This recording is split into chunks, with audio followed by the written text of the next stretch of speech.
টাকা পয়সা সম্পদের উপরে আপনার যত মেহনত, আপনি বাড়ি করা নিয়ে যত মেহনত করেন, আল্লাহকে ডাকার ব্যাপারে আপনি এত মেহনত করেন না। যদি মিলান কথাটা, যদি লাইন ঠিক থাকে তাহলে আপনি শান্তি পাবেন। আর যদি মনে করেন যে লাইন জুতো বেজুতো মানে বেজুতি হয়ে গেছে, মানে জুতা হয়ে গেছে, আলাগ হয়ে গেছে, তাহলে আপনি মার খাবেন। এক সময় মুসলমান ইংরেজের আমল বলছি আপনাকে, আগে কেউ বলেছেন 850 বছর, কেউ বলেছেন 950 বছর ধরে মুসলমানরা ভারতবর্ষ চালিয়েছে, চালায়নি, তাদের হাতে ছিল। এটা কিভাবে কেড়ে নিল আল্লাহ? এরা যখন বিলাসিতায় ঢুকে গেল, বিলাসিতায় যখন ঢুকে গেছে, যেমনই ঢুকে যাওয়া তেমনি আল্লাহ ওদের কাছ থেকে রাজত্ব ছিনিয়ে নিয়েছে। বাদশাহ শাহজাহান নাম শুনেছেন তো? শুনেছেন? কে কে শুনেছেন হাত তুলেন তো। মাশাআল্লাহ, যাক আছেন। বাদশাহ শাহজাহান। আচ্ছা, তাজমহল কে তৈরি করেছেন? বাদশাহ শাহজাহান তো। এই তাজমহল তৈরি করতে গিয়ে কত টাকা খরচ করেছেন জানেন? কতটি শ্রমিক লাগিয়েছিলেন জানেন? এই সামান্য তাজমহল তৈরি করার জন্য 20,000 সৈন্য লাগিয়েছে 20 বছর। কেউ বলছেন এদিকে 10, এদিকে 12, 22 বছর ধরে এই শুধু খালি আগ্রার তাজমহলটা খালি তৈরি করেছে। কি লাভ আছে? তো স্ত্রীর কবর বানাবে, এই জন্য কোনো ফায়দা নেই। কি লাভ হয়েছে এত কি টাকা? 32 মিলিয়ন, 1 কোটি কোটি টাকাটা কি লাভ হয়েছে তৈরি করে? মুসলমান তুমি মার খাবে না তো কে খাবে? বাদশা রাজারা যখন পাইতারা শুরু করেছে, আল্লাহ বলেছেন এবার তোদের হাত থেকে রাজত্ব কেড়ে নেব। থাক, বিলাসিতায় ডুবে গেছে, বিলাসিতায়। আল্লাহকে পাইয়া বিশ্ব বিজয়ী ছিল একদিন যারা, আল্লাহকে হারায় ভীত পরাজিত আজ দুনিয়ায় তারা। আল্লাহকে পাইয়া বিশ্ব বিজয়ী ছিল একদিন যারা, আল্লাহকে হারায় ভীত পরাজিত আজ দুনিয়ায় তারা। আল্লাহর নামের আশ্রয় ছেড়ে ভিখারির পথে বেছে বেছে ঘোরে, আল্লাহর নামের আশ্রয় ছেড়ে ভিখারির পথে দেশে দেশে ঘোরে। ভোগ বিলাসের মায়ায় ভুলে হাই নীল বন্ধন কারা, আল্লাহকে হারায় ভীত পরাজিত আজ দুনিয়ায় তারা। আল্লাহর সঙ্গে যুক্ত সদাই ছিল যাহাদের মন, আল্লাহর সঙ্গে যুক্ত সদাই ছিল যাহাদের মন, দুঃখে রোগে শোকে অটল থাকিত যাহারা সদা সর্বক্ষণ। এসে শয়তান ভোগ বিলাসে কারিয়া নিয়েছে ঈমান তাদের, এসে শয়তান ভোগ বিলাসে কারিয়া নিয়েছে ঈমান তাদের। আল্লাহকে হারায় মুসলিম আজ হয়েছে সর্বহারা, আল্লাহকে হারায় ভীত পরাজিত আজ দুনিয়ায় তারা। আল্লাহর সঙ্গে সম্পর্ক কেটে দিয়েছি, এই জন্য আমরা আজকে দেশ হারা হতে চলেছি, আমাদের রাজত্ব চলে গেছে বিজেপির কাছে। আল্লাহর সঙ্গে সম্পর্ক কেমন হওয়া দরকার ছিল? ইব্রাহিম বিন আদহাম তিনি একজন ব্যক্তি, ইনার ব্যাপারে অনেক ঘটনা আছে। ইব্রাহিম বিন আদহাম সেই সময় আপনার কিনা ক্রয় করা হতো, বিক্রি করা হতো, ছেলে মেয়ে দাসী গোলাম ক্রয় করা হতো, কোনো বাচ্চা হারিয়ে গেলে বিক্রি করা হতো, অথবা কেউ আপনার কোনো কারণে বিক্রি করে দিত, কেউ চুরি করে এনে বিক্রি করত। যেমন বর্তমানে ছাগলের হাট বসে, গরুর হাট বসে, লেনদেন করা হয়, কেনা বেচা হয়, ঠিক সেই সময় ইব্রাহিম বিন আদহাম একটা গোলাম কিনতে গেছেন বাজারে কিনতে গিয়ে তিনি বেচে একটা গোলাম তিনি ক্রয় করলেন, খরিদ করলেন। আর ওই গোলামটাকে খরিদ করার পর ওই ছেলেটাকে বাড়ি নিয়ে চলে আসলেন। নিয়ে যখন আসলেন তখন ইব্রাহিম বিন আদহাম সন্তানকে বলছে, ওই আপনার গোলামটাকে বলছে, গোলাম রে বলো তুমি কি খাবে? তখন ওই গোলামটা বলছে, মালিক আমি আবার কি খাবো? আপনি যেটা আমাকে খাওয়াবেন ওটাই আমি খাবো। এবার ইব্রাহিম বিন আদহাম ওই গোলামটাকে বলছে, গোলাম রে বলো তুমি কি পোশাক পরবে, কোনটা পোশাক তুমি ভালোবাসো বলো। তখনই আপনার ওই গোলামটা বলছে, ওই দাসটা বলছে, ও মালিক মুনিব আপনি আমাকে যেটাই পরাবেন ওটাই আমি পরব, কারণ আমি হচ্ছি আপনার গোলাম। এবার ইব্রাহিম বিন আদহাম ওই সন্তান ওই আপনার গোলামটাকে বলছে, দাসটাকে বলছে, ওরে গোলাম তোমার নাম কি বলো? তোমার তো নিশ্চয় নাম আছে। এবার ওই গোলামটা বলছে, দাসটা বলছে, মালিক রে আমার মুনিব আমার আবার কি নাম থাকতে পারে? আমি তো একটা গোলাম, আপনি আমার যে নামে ডাকবেন ওটাই হবে আমার নাম। আর আমার কোনো নাম নাই, যেটা নাম দিয়ে আপনি ডাকবেন ওটাই হবে আমার নাম। এবার ইব্রাহিম বিন আদহাম 4 নম্বরে আবার ওই গোলামটাকে বলছে, গোলাম রে বলো তোমার কি কোনো চাওয়া আছে, তোমার কি আকাঙ্ক্ষা আছে, তুমি কি কোনো তোমার ইচ্ছা আছে কি তোমার চাওয়ার ব্যাপারে?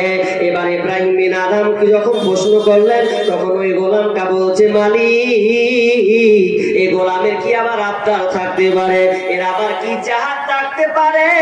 গোলামের কি আবার চাহাত থাকতে পারে? গোলামের কোনো আবদার নাই। আর যখন এই 4টা প্রশ্নের 4টা উত্তর যখন দিয়েছে তখন ইব্রাহিম বিন আদহাম নিজের কলারটা নিজেই ধরছে আর বলছে, ওরে গোলাম তুই একটা কেমন গোলাম রে?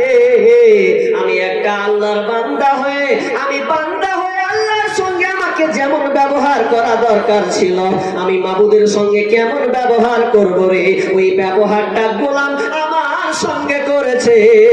হারাম আমি আল্লাহর সঙ্গে কেমন ব্যবহার কেমন সম্পর্ক থাকা লাগবে এই কথাটা গোলাম আমাকে ধরেছে।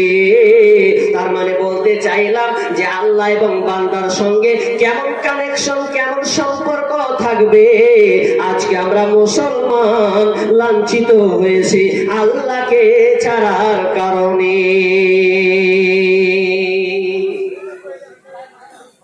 আল্লাহকে ছেড়ে দিয়েছে। অথচ আপনি মুসলিমদের ইতিহাস নেন, সালাউদ্দিন আইয়ুবীর জীবনী একবার পড়িয়েন বাড়িতে গিয়ে তার রাজত্বের ব্যাপারে। আমি ওইদিকে যাব না, লম্বা ঘটনা হয়ে যাবে।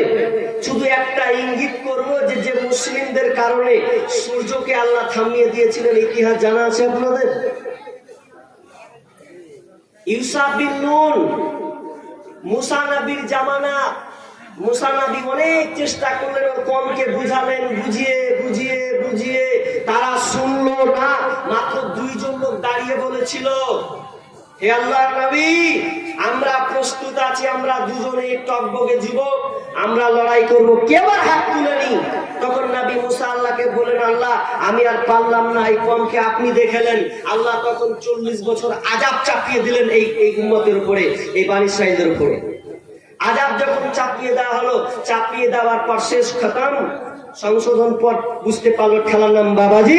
যখন খেলার নাম বাবাজি হলো বুঝতে পারলো, তখন 2 জন দাঁড়িয়েছিলেন, তার মধ্যে একটা নাম হচ্ছে ইউসা বিন নুন। কে জানেন ইউসা বিন নুন? এমন একটা লোক, তিনি কিন্তু তিনি নবী হয়েছিলেন। কিন্তু কে এই লোকটা? কে যে মুসা আলাইহিস সালামের সঙ্গে খিজির আলাইহিস সালামের সঙ্গে দেখা করতে গিয়েছিল, এই লোকটা মুসা আলাইহিস সালামের সঙ্গে ছিলেন। মাছটা তাকে নিয়ে রাখতে দিয়েছিলেন, তো মাছটা ধর নিয়ে চল। সেই ইউসা বিন নুন যিনি জিহাদ করছেন, জিহাদ লড়াই করবে মসজিদুল আকসা বিজয় করার জন্য, ফিলিস্তিনের মাটিকে জয় করবে। এই জয় করার জন্য তিনি বেরিয়ে গেছেন। যুদ্ধ শুরু হয়ে গেছে, যুদ্ধ চলছে চলছে চলছে, এমন সবাই যুদ্ধের শেষের পর্যায়ে এসেছে। এবারে মুসলিমরা বিজয় দান করবে, জয় হবে, হারিয়ে দেবে কাফেরদের বেঈমানদেরকে। কিন্তু একটু অংশ বাকি থেকে গেছে, আর সন্ধ্যার সময় ঘনিয়ে এসেছে। আর সন্ধ্যা যেমনই হওয়া, তো আপনার কিনা ইউসুফ বিন নুন একজন নবী, তিনি বলছেন, ইয়া আল্লাহ, তুমি আমার শেষে একটা আবদার শোনো, তুমি আমার একটা আবদার শোনো। এই জন্য শুনবে যে আমরা বিজয় দান করতে চলেছি, আমরা জিতে যাব, ফিলিস্তিনকে জয় করব, মসজিদুল আকসা আমাদের হাতে মুঠোয় চলে আসবে। তবে মাবুদ রে, যদি এখানে যুদ্ধটা থেমে যায়, তাহলে হয়তো আমরা হেরে যাব। তো আল্লাহকে বলছেন, মাবুদ তুমি আমাদের জন্য সূর্যটাকে থামিয়ে দাও। কেন দোয়াটা বলেছিলেন? আজকে শুক্রবার, শনিবার ছিল তাদের জন্য পবিত্র দিন। যেমন আমাদের আজকে শুক্রবার পবিত্র দিন, তাদের ছিল শনিবার পবিত্র দিন। লড়াই চলছে শুক্রবার, তো বলছে সূর্য যদি ডুবে যায় তাহলে তো আবার নতুন দিন হবে, তার মানে ওদের কাছে শনিবার পড়ে যাবে। আর যখন শনিবার হবে তো যুদ্ধ মুদ্ধ সব বন্ধ করতে হবে। সেই জামানার রেওয়াজ ছিল এটা। তখন আল্লাহকে বলছেন, ইয়া আল্লাহ, তোমার কাছে আমার একটা আবদার থাকবে। এই শেষ মুহূর্তে খবরদার আপনি দিনটাকে পাল্টে দিয়েন না, এই সূর্যটাকে ডুবিয়ে দিয়েন না, সূর্যটাকে একটু স্থির রেখে দেন, আমরা বিজয় দান করব। আল্লাহ সেদিন শুনেছিলেন, ওরে ইউসুফ বিন নুন, যুদ্ধ পার কর। আর সূর্যকে আমি সরলাম না, সূর্য ওখানে স্থির থেকে গেল, তারা বিজয় দান করলেন। এই ধরনের আমরা মুসলমান। আর আজকে আমরা হয়ে গেছি লাখ খাওয়া মুসলমান। যেখানে যায় ওকে খিলাই। কত যে ডর লাগে, যে মুর্শিদাবাদ ছেড়ে দিয়ে আমি যতদিন আসাম থাকলাম, কত যে ভয়ে থেকেছি, কি করব। ওরা আগে বলছে একটু সাবধানে আসিও, তো ডেটিলি বলে যা, কি দরকার, কি খাতারনাক জায়গা। যটা জায়গা গেছি খালি পুলিশ বলছে কোথা থেকে বের করো, প্রমাণ দাও। আমি তোর পুষ্টি কেলে ঢুকবো না, আসাম ডেটি দেবো। খাতারনাক। মুসলিম মানে লাঞ্ছিত, মুসলিম মানে পদতলিত। কি করবেন গো, কি উপায়? এবার ও কিন্তু আমি বলবো কেন মারটা খাচ্ছি, কাউকে দোষ দিন না। আপনি কোন বিজেপি কে দিবেন না, তৃণমূলকে দিবেন না, কংগ্রেসকে দেবেন না, আরএসপি কে দেবেন না, বজরঙ্গ দল না, তারাও। তাহলে কে দায়ী? আজকে আমি প্রমাণ করবো ইনশাআল্লাহ কেন দায়ী আর কিসের জন্য আযাব গুলো আসছে, এগুলো আজকে প্রমাণ বের হবেই হবে। তো কি বলছিলাম, 8টার প্রতি মোহাব্বত দিয়েছেন। মুসলিম হচ্ছে সিংহের জাত, একদম সিংহ, একটা হুঙ্কার মারবে ওই বেঈমান, ওই আপনার ভেড়ার দলেরা পিছু পা পালিয়ে যাবে। কিন্তু পালাই না, আমরা কি আগে পালাতে হচ্ছে। অথচ উমর রাদিয়াল্লাহু তাআলা আনহু মুতার যুদ্ধে যখন যুদ্ধ হবে, আর যুদ্ধ হওয়ার সময় রোম সম্রাটের সঙ্গে যুদ্ধ হবে। যুদ্ধটা কি? তো মুতার যুদ্ধ। এই যুদ্ধটা হওয়ার সময় আল্লাহ রাসূলকে তাবুকে দেখতে পেলেন। আল্লাহ রাসূল একদম মন ভারাক্রান্ত করে বসে আছেন। আমিরুল মুমিনিন উমর সেই সময় কিন্তু খলিফা হননি। তো উমর তিনি দেখতে পেলেন যে আল্লাহ রাসূলের মনটা খুব ভারাক্রান্ত মনে হয়ে আছে। তখন আপনার আমিরুল মুমিনিন সেই উমর তিনি কি বললেন, ইয়া রাসূলুল্লাহ, আপনার মনটা কেন খারাপ, বেচৈন কেন আপনি হয়েছেন? তো বলছে, উমর রে, ওই রোমেরা, ওই সম্রাট বাদশাহ, তারা হচ্ছেন আজকে লড়াই 1.5 লাখ তারা, আর আমরা হচ্ছি মাত্র 10,000। ওরা হচ্ছে 1.5 লাখ আর আমরা হচ্ছি মাত্র 10,000। তো আজকে লড়াইটা কেমন হবে? আমার মা উম্মত কি পারবে, আমার সাথীরা কি পারবে তাদেরকে হারাতে? এবার উমর কি উত্তর দিচ্ছে দেখেন, অথচ তারা মোট 10,000, তারা আছে 1.5 লাখ। এরপরও বলছে, আমি উমর বলছেন, ইয়া রাসূলুল্লাহ, এটা নিয়ে কেন আপনি টেনশন করছেন? আপনি 999 কে 999 কে বাদ দিয়ে দেন। আমি উমর এই মুতার যুদ্ধে একাই না নামবো, আল্লাহর নাম দিয়ে আমি একাই নামবো, আমি একাই ওই আপনাকে আপনার তাদেরকে আমি গুলিসাত করে দেবো, শেষ করে দেব, আমি গর্জন এমন ভাবে দেব তাদেরকে আমি হারিয়ে দিতে বাধ্য হব। এই কথাটা শুনে এবার উমার আল্লাহ রাসূল বলছেন, উমার রে, এই আপনার এই চেতনাটা তোমাকে কে দিল? তিনি বলছেন, ইয়া রাসূলুল্লাহ, আমরা হচ্ছি মুসলমান বাঘের জাত। বাঘ কোনো ভেড়াকে ভয় করে না, বাঘ কোনোদিন ভেড়াকে ভয় করে না। যখন আমি নামবো, আমি শের হয়ে নামবো, আর আমার সামনে যতগুলো আসবে সব ভেড়ার দল, আর ভেড়াকে আমি কিছু মনে করি না, আমি একাই হুঙ্কার দিয়ে তাদেরকে আমি দুলিশাত করে দেব।